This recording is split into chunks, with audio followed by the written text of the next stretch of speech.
My mantra, my motto, everybody here at the radio, we said we got to empower our young people in the community, in professions, in business, in our political decision-making processes. If we don't start them early, people say to me, well, how early do you want to start them? I said, I'm ready to start them at the age of 12. Exactly. Bring it on.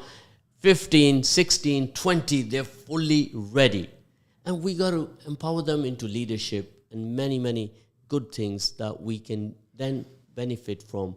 Assets, not liabilities. We used to have a program called Assets and Liabilities, community assets. Who are the assets of the community? Of course, I want everybody to be an asset in the community. This is how we're going to progress forward.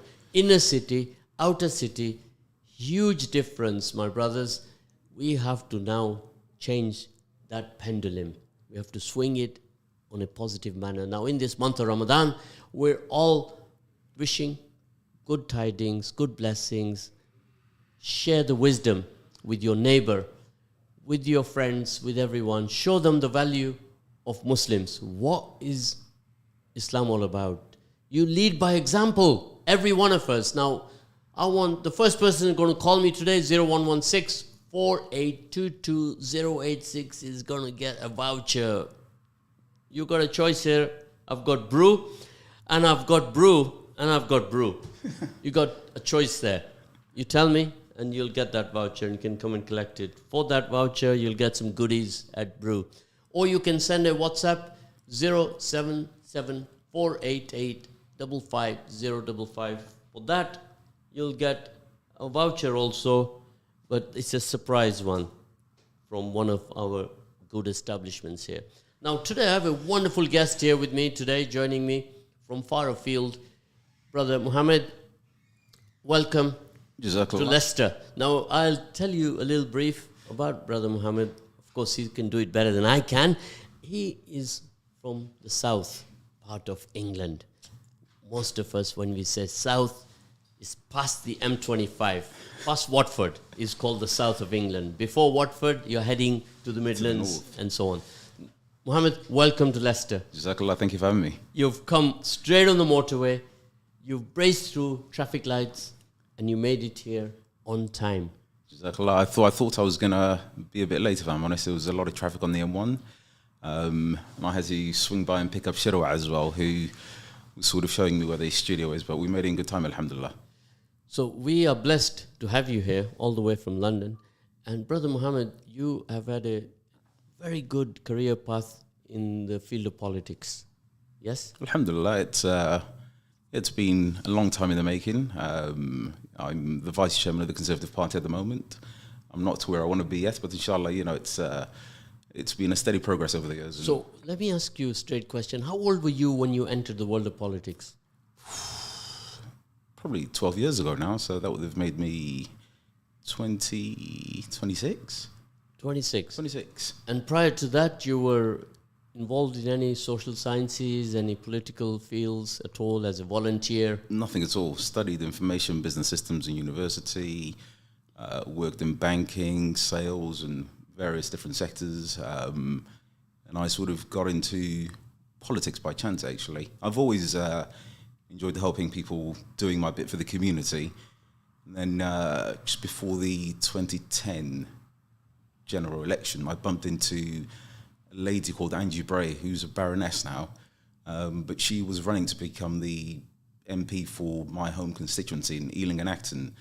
And I had this conversation with her in the street before she was elected, and a lot of the things she was saying sort of chimed with me, and unlike your sort of traditional, what people perceive conservatives to be, she was, championing certain causes that were close to my heart. Being a child from a single-parent household, grew up in a council estate, those were the types of people she was engaging with. And, she got elected, worked with her on her campaign, and she sort of took me under her wing, and, that's how it all started. That's wonderful. Now, we are not going to let you leave Leicester today until you've inspired 10 young people. Inshallah. In the field of politics. Now, we are working very hard now, creating awareness. And like we do in our business, first we create awareness, then we market, we do marketing, and then we become a brand. Yeah. And this is same what we have to do today. We have to create awareness and inspire many of the young people out there. So anyone who wants to ask a question to Brother Muhammad here can call in on 0116-4822-086 and talk to him. Ask him questions, and don't ask him any difficult questions, because I don't want to pressurize him, because we need his energy. We need his positive energy. Now, all of you out there, in this month of Ramadan, is a time for positive energy, a time of reflection, a time to expand on our spirituality. I agree. And that's what the beauty of Ramadan is, that I don't want it to be only 11 months, 1 month, 11 months off. I want it to be 12 months, right? This is how we have to be. We have to be in positive form all of the time. So now I'm going to ask you a question. We were talking earlier on about work in Parliament with the Brother Shirwak here. Yeah. Do you have much interaction in Parliament, and you are, like we say, are you hobnobbing with the politicians?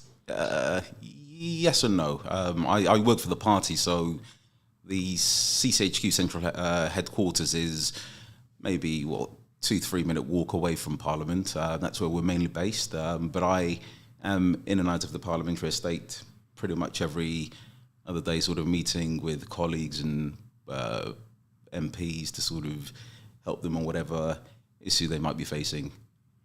So often we see that 2 weeks ago, on the Friday, our Prime Minister, he made a speech. And still now, all over the world, people are talking about it. And to victimize and to say that everybody who's on a democratic right to march protest, to start labeling them as troublemakers, extremists, or disfranchising the whole community, creating disunity, that was a little bit far, wasn't it? Right? I don't know. Look, the reality is, I work in Westminster, and I saw some of, the tension in the area on that particular night when the vote was taking place. And both parties, all parties actually, sort of aligned at the moment that the situation's getting out of hand. MPs are getting threats. The security services and police forces across the country working round the clock actually to sort of address some of these issues. So there are some legitimate concerns, but I think, look, when the Prime Minister spoke, he was talking about some of those legitimate concerns, but also hatred of any type. Far right extremism's on the rise. We've seen Islamophobic incidences go through the roof over the past couple of months. I'm going to ask you a question. Who is to blame for all of that? Who's to blame for what? Yeah, we are saying that we got all these issues. You've just gone through a list of that. And how are we ascertaining blame to who? Why are we in that situation? We came in this country 50, 60 years ago. So many moons have passed by, and we're still talking about the same issues about racism, extremism, radicalism, far right. It seems like far right is going the other way. They're getting stronger and stronger, right? Yesterday, I don't know if you're aware, yesterday in Parliament, 3 people were speaking. One of them, he was saying that if any ethnic community, for example, the Muslim community, they reach into 15% of the population, and that can be a big problem. Who said that? I will have to dig his name out, and he says it's 10 to 15%, and it reminded me of Enoch Powell. Okay. He used to say that in 1968. If you were not born then, and I don't remember so far back, but I do recall his speech, where it's a very famous speech called "The Rivers of Blood." Yeah. That every city, the level of scaremongering and fear being used as a tool of rule is absolutely escalating, right? Why do we have to put everybody in the community into a fear mode? Why do we do that? I don't know why we do that, but I think, look, the solution as I see it, and something I've been trying to work towards, is bringing people together. Even before the 7th of October, I've, found that communities are not sort of talking amongst each other. A lot of interfaith work that was done traditionally by certain groups are no longer sort of being done. So I think, there's as a society, each and every one of us has an onus to sort of go out there and reach out to our neighbours, and I'd like to see a bit more of that work being done. So here at Radio Ramadan, we have a very strong emphasis on bringing all communities to work together. We bring them here in the station, we talk to them, we challenge them, we embrace them. That's brilliant. Because we believe in what you've just said.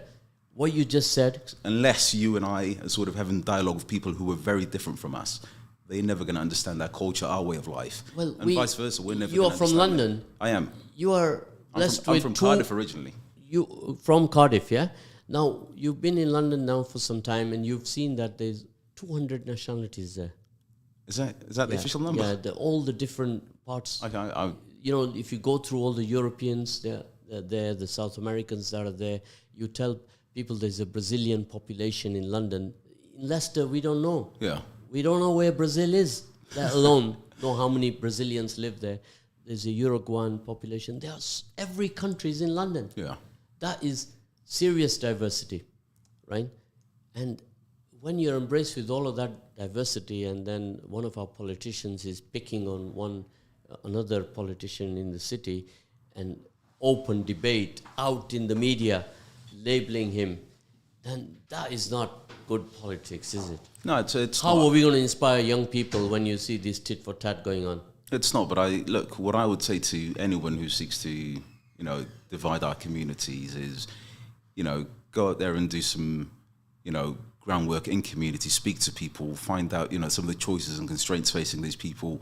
Often, it doesn't matter if it's a black or ethnic minority person or a white working class person, they're often facing the same problems. So I think we have a lot more in common. We just need to sort of go out there and, work together on, building a better society. I think it's doable, and I'm pleased to hear that you guys are sort of engaging with people from other communities and putting them in this hot seat I'm sitting in right now, and engaging with them also. You are in a world where you are playing tennis. There's a red one, there's a blue ball. There's a red ball, there's a blue ball. And you're sitting in parliament, all of you, challenging each other, right? And often I've seen debates, and there's only 10 politicians sat there, right? And this is very sad. There's 650 in parliament, yes? Yeah. 650. And there's many bills, talks. I've rarely seen on TV that they're full.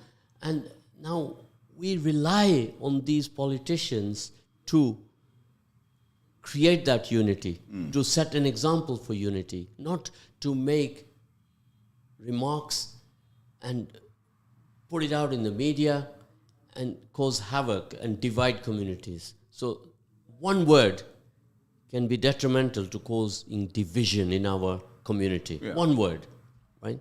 So surely they should carry more responsibility, because we are the people on the street.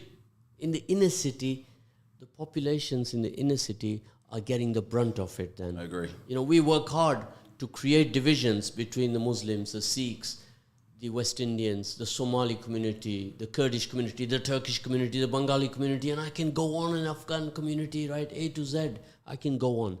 And then words spoken with bad intent create more racism. These are extreme comments. So a person who makes extreme comments, what do you call him? What's the word for someone who makes extreme comments? Such as? An extreme comment equals an extremist. Okay.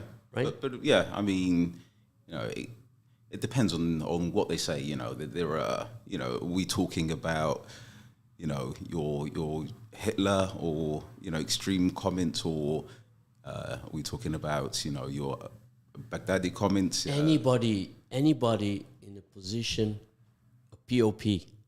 Are you familiar with a POP? POP. POP is a position of power, okay. Yeah? Person of power, politician of power. Yeah. You can take it so many places, And if they don't act in a responsible manner, that they are the ones who can cause the division. So, Mohammed, do you think we should create a list of all these people? I don't think, look, you know, what politicians say, it's entirely up to them. You know, on the flip side of that, you know, you and I, the people, we elect them. So, you know, every 5 years we have an opportunity to go back to the ballot box, and if we feel a certain individual isn't fit for purpose or doesn't represent, you know, our views or the constituents, that send them to Westminster. You have an opportunity to sort of replace that person. The second thing I would say is, you know, exactly why I'm here today, to sort of encourage young people to get more political. By political, I don't mean you necessarily have to sort of join a political party or whatever, but be more engaged in your community, what's happening, write into your MPs, challenge them, challenge your local authorities, and you know, that's the only way you're actually going to see change. So I've got one message here on my screen. A young man is asking, or I'm not too sure it's a young man, young lady, but one person is sending a message in that our politics in this country are ancient, antique, and drastic change is required. They need to embrace tomorrow. Yeah. We have the left, we have the right, and we have them all color-coded, red, yellow, blue, and it's all day long the same old story. The system of parliament in this country is 1,000 years old. It is. It's you know, and it's been embraced by the world, isn't it? They do call it the mother of all parliaments, and you know, many other countries have built their sort of legislative based on, you know, what we have here. How we sort of go about changing that, I'm not sure. But in terms of modernising it, there are certain things you could do, certain things that can be done. You know, the voting. Here's another message for you. I have to go fast, Mohammed. Excuse me if I cut you in, because we have little time and we have to go very fast, right? Another message saying, our politics are age-old. Banks have closed all over the country. Banks, they've digitized. Yeah. When is our politicians going to digitize? Because we're still stuck with 650 in Parliament. This is what I was going on to, similar to the last question. You know, there are certain things that I find, you know, archaic when I'm in Parliament. You know, on certain evenings when they're voting on certain issues, you know, they're all sort of lobbying, channeling down the lobby, sort of, you know, yes or no, and they have to be sort of physically counted. You know, you could use technology to sort of do this type of thing, and you know, there are little things to sort of modernize it, but you know, there. No, I think this message is more about cutting down the 650 and embracing digital technology. Right now, in our city right now, for the last 5 years, every time a bank has closed down, then a local councillor or a local community leader or one of the MPs get involved to tell that bank, this bank was serving many people in the vicinity. Now they can't do this, they can't do that, and we see this once a year. Now these banks, they close down because they have gone and embraced digital technology. They're no longer viable, right? Now we have 3 people in the bank. Before we used to have 25. So this is across the board, but the question was that... No, the question is, why are we still sat there with 650 and incurring all that expense, and why the population keeps growing, and there has to be... The population is at what in this country right now? I think it's near 70 million. It's, you know, somewhere between 66, 70, about there. Yeah. But I mean, the population keeps growing, and the more, you know, population grows, the constituencies grow, and each MP has to have a certain, you know, there's a certain number of people that have to be represented by one MP. So I think that's why we keep seeing, you know, an increase. But throughout the country, I've seen that MPs, 6 months before election, they are seen. And after that, you hardly see them. That shouldn't be the case. And perhaps maybe the reason for that... You have aspiration to become an MP? Inshallah. But perhaps the reason for that is people are not engaging with their MPs and writing to them, and sort of, you know, you need to be a bit, you know, it goes both ways. If MPs get it, you know, an easy ride, they're going to take that easy ride. So, you know, write to your local MPs, lobby them for the change, invite them to local events. That's the only way you're going to see them. Mohammed, some interesting messages here. Why are we worried and care for environment and carbon footprint? I'm involved in that. This is a message. I don't know how old this person is. When the world is set on destroying itself with this current wars going on in Ukraine, in Middle East, and why we are destroying humanity, and then we are trying to save the environment at the same time. The environment's absolutely crucial. I mean, look, inshallah, these wars will come to an end, and the sooner the better. But the environment, the more damage we do to the environment now, the longer impact that's going to have. So whoever you are, whoever sent that message, please keep, championing and lobbying those causes on the environment, because it's absolutely crucial, and we need more of our MPs and even local authorities to be sort of taking the environment more seriously and doing all they can to sort of go green in their local areas. So now another message is here on my screen, that if I make a donation of £5 million, how many lollipops am I going to get for that? From your party? From my party? Yeah, or from any other party? From any other party. I mean, look, anyone can make a donation to a political party, providing you meet, the criteria set up by the Electoral Commission. I don't think you're getting any lollipops for that. Well, this person, he needs more than just nothing, because he needs awarding contracts. He wants to a box at Ascot and a box at Old Trafford at Manchester United, and he needs some Wimbledon tickets and a box there as well. To the best of my knowledge, you're not getting that if you donate. That's not the way I understand. But lately in the press, we're reading about one individual who donated £10 million, and he got all these contracts, and he's got a lot of lollipops. I'm not aware of how he got those lollipops that you're referring to, but whoever this individual was that you're referring to made the donation at the time. It was submitted to the Electoral Commission, and Mohammed, we don't say names here on the radio. I didn't say any names. Right, this is just making clear in case somebody rings in. I didn't say a and name. It's in the media. You can pick up on this. But the point is, I didn't say a name. But providing anyone can donate to any political party, providing you meet the criteria set by the Electoral Commission. But the records in the media that have been analysed now is that all the donors are big hitters, and they in turn have got a lot of lollipops for that. Now, this is the question we are getting at. That why does it have to be like that? Why is that allowed? How do you go to an ordinary person and you tell him that this is happening? And people here on the street don't have bills. They can't pay their gas bill, their electric bill, utilities, and they're getting hit with high interest rates on mortgage. And then these things are happening with the establishment, the institution, with our parliament. How is that going to make a good impression? But again, all I can say is, if the Electoral Commission doesn't sort of have any issues with a particular donation to any particular party that's been made, it's the way our political system is, funded, unfortunately. And, if that's something people don't like, then perhaps they should sort of lobby for an alternative.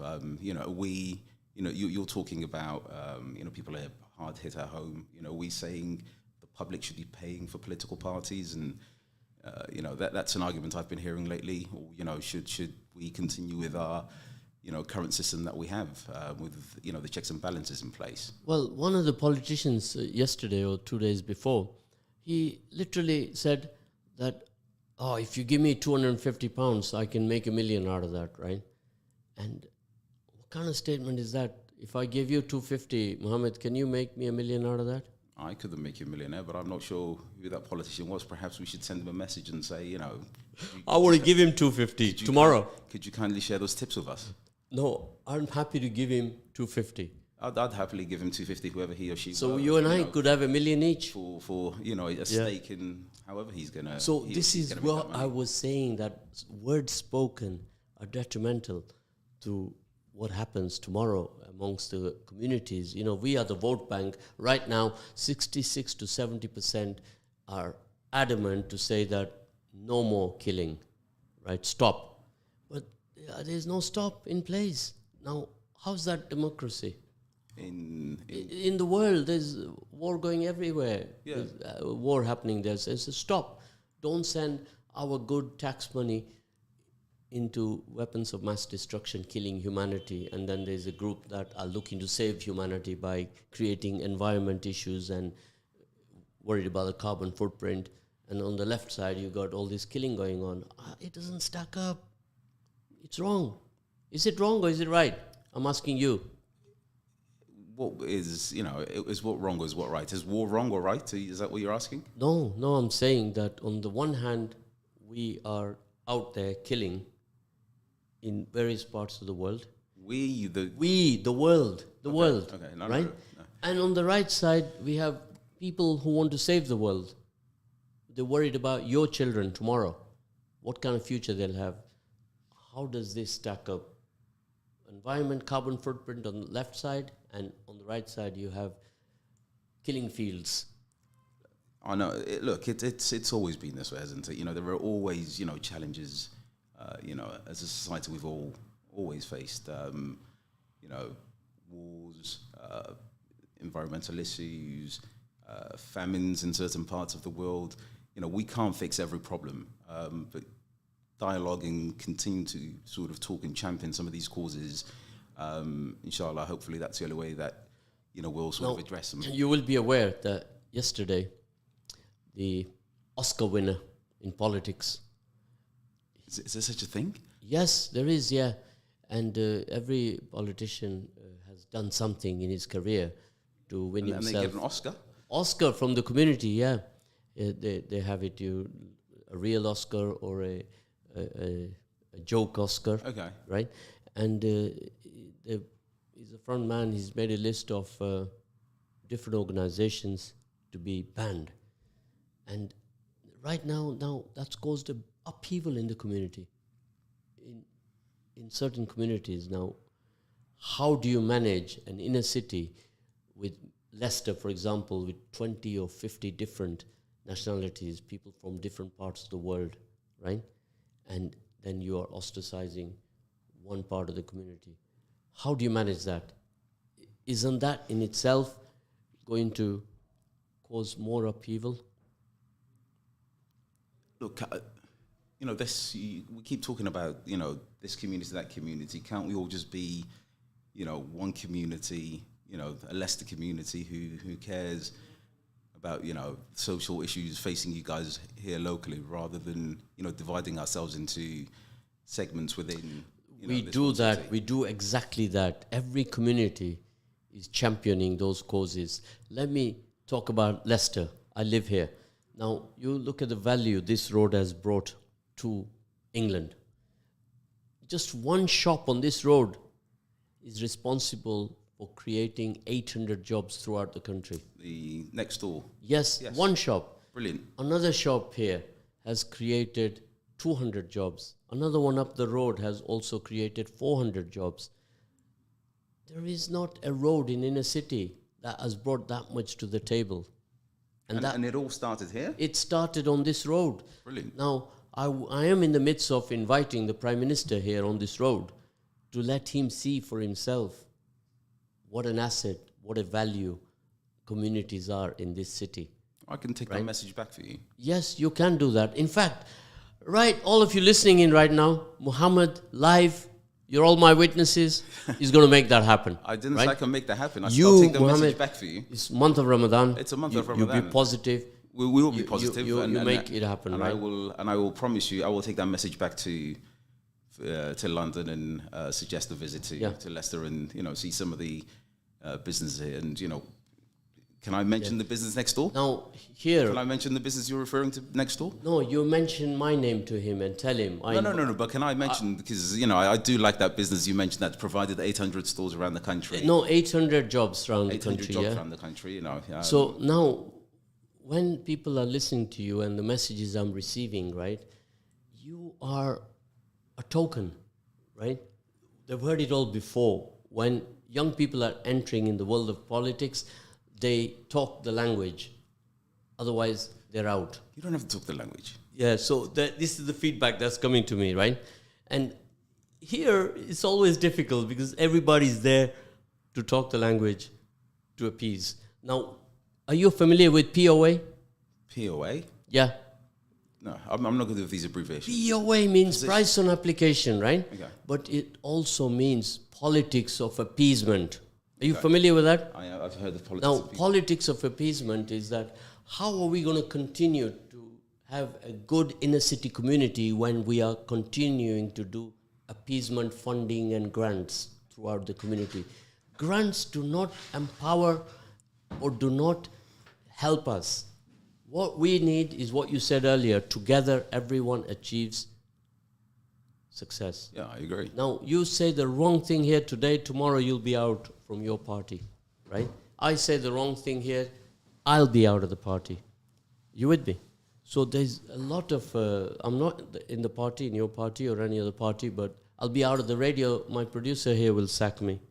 And this what will happen. So this is where we need to challenge each other. Yeah, no, I'm happy to be challenged, but it's not about, being out of a party or taken off air. You have to sort of take into consideration that, there are other, feelings and, views in society, and you have to reflect both. So now, you answered this question earlier on, but another message has come for the same question.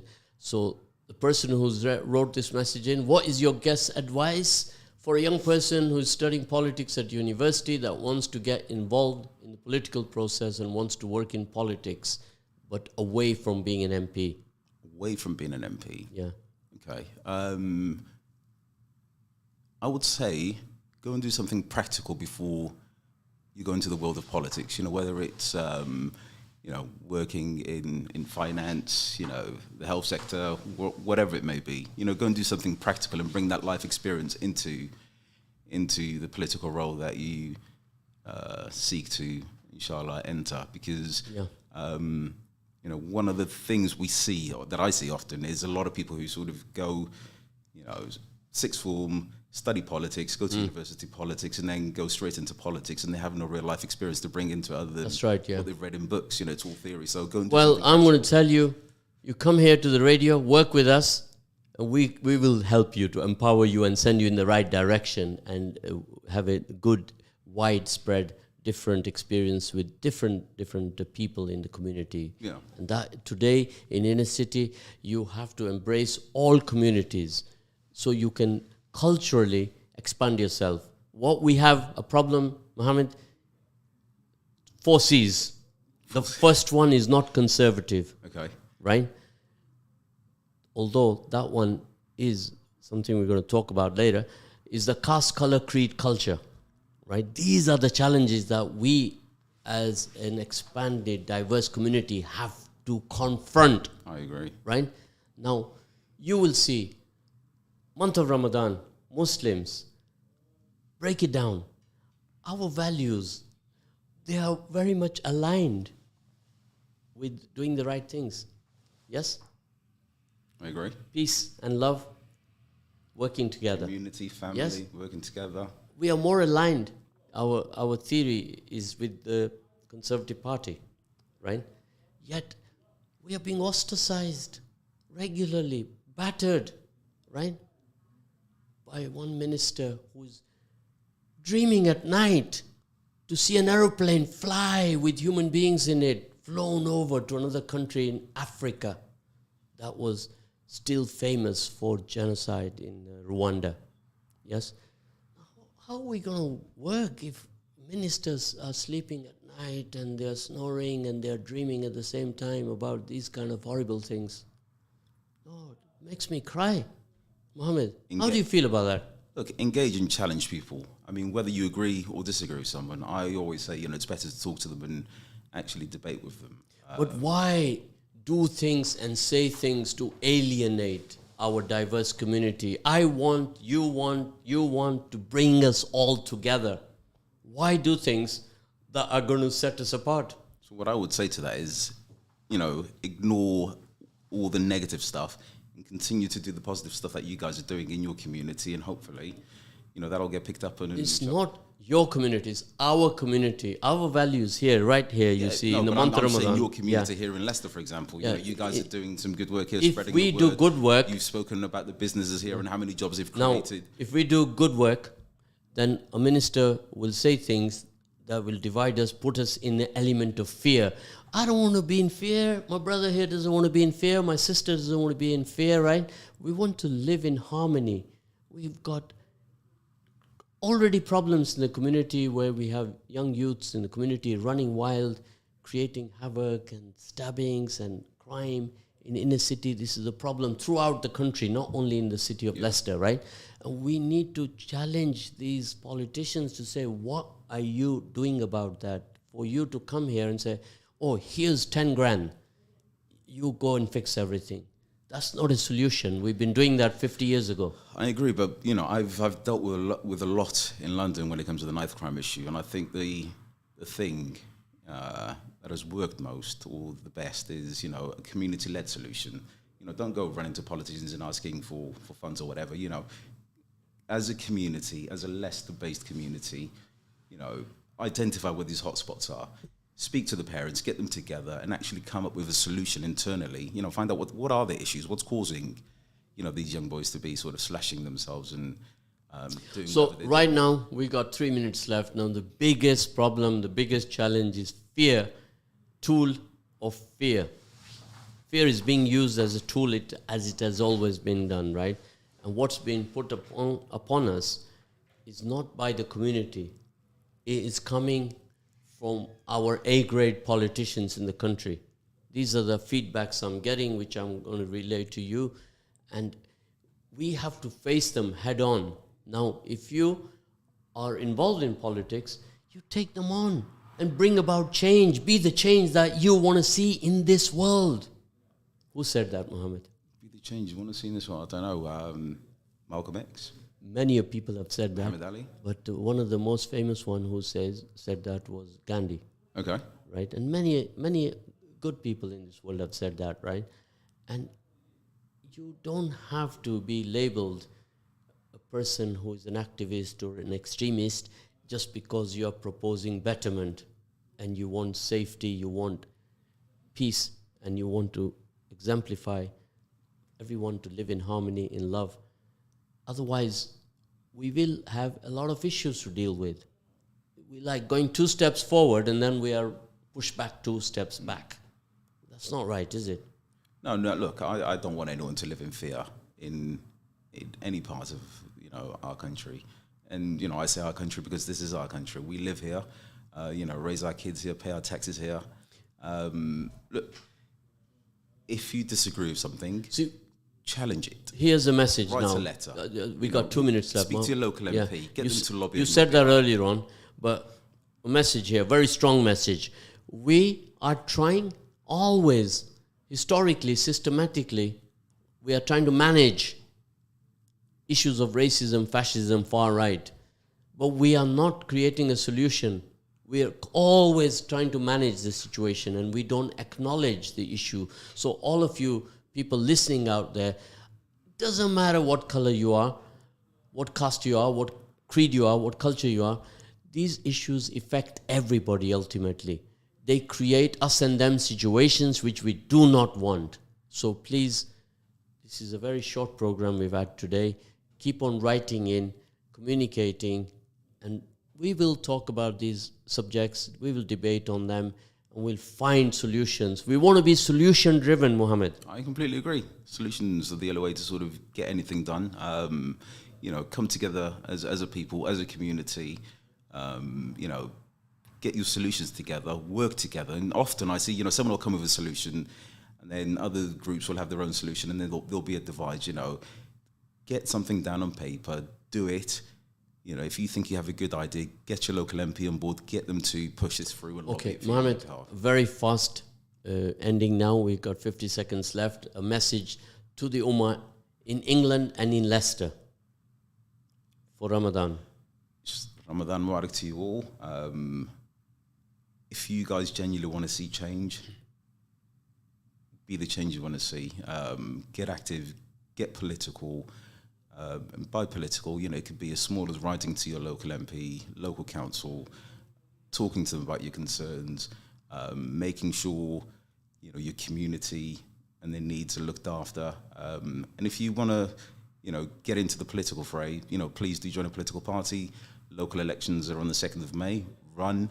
There'll be general election later on this year. I got to close now. Thank you very much. Assalamu alaikum. We shall look forward to talking to you again on